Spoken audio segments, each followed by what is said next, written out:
കുട്ടികൾ പഠിക്കുന്നതെങ്ങനെ എന്ന് ശ്രദ്ധിച്ചിട്ടുണ്ടോ?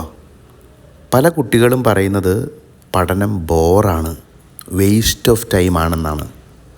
പരീക്ഷയുടെ സമയത്ത് മാത്രം പഠിച്ചാൽ പോരെ? ശരിയാ, വെറും അറിവുകൾ കുട്ടികൾക്കിന്ന് ആകർഷണീയമല്ലാതായി. എല്ലാം ഇൻ്റർനെറ്റ് തരുന്നുണ്ടല്ലോ. എങ്ങനെയാണ് ഇതിനോട് പ്രതികരിക്കേണ്ടത്? പഠനം പരീക്ഷയ്ക്ക് വേണ്ടി മാത്രമാകുമ്പോഴാണ് ഈ സംശയങ്ങൾ വരിക.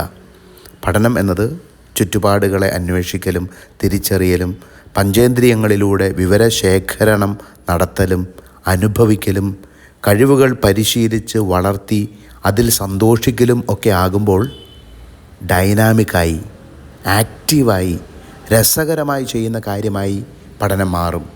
അങ്ങനെ മാറണം. കുട്ടികൾ പഠിക്കുന്നതെങ്ങനെ എന്ന് മുതിർന്നവർ, മാതാപിതാക്കന്മാർ ശ്രദ്ധിക്കണം. പഠനത്തെ പുസ്തകത്തിലും പരീക്ഷയിലും തളച്ചിടുന്നതിൻ്റെ കാലം കഴിഞ്ഞു. പരീക്ഷയുടെ രീതികൾ ആകമാനം മാറി.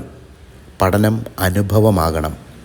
Learning is a lifelong process and the most pressing task is to teach people how to learn. പഠനത്തിൻ്റെ രീതികൾ മനസ്സിലാക്കി അതിലിടപെട്ട് വിദ്യാർത്ഥികളെ സഹായിക്കാനാകണം. ഓരോരുത്തരും പഠിക്കുന്ന, മനസ്സിലാക്കുന്ന, കണക്ക് കൂട്ടുന്ന, പ്രാധാന്യം നൽകുന്ന, ആശയങ്ങളെ ക്രമീകരിക്കുന്ന രീതികൾ വ്യത്യസ്തമാണ്.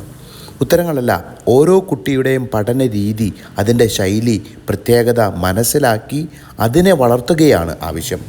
പഠനരീതിയിലെ ബുദ്ധിമുട്ടുകളെ തിരിച്ചറിഞ്ഞ് സഹായിക്കാനും മാതാപിതാക്കൾക്കാകണം. നന്ദി.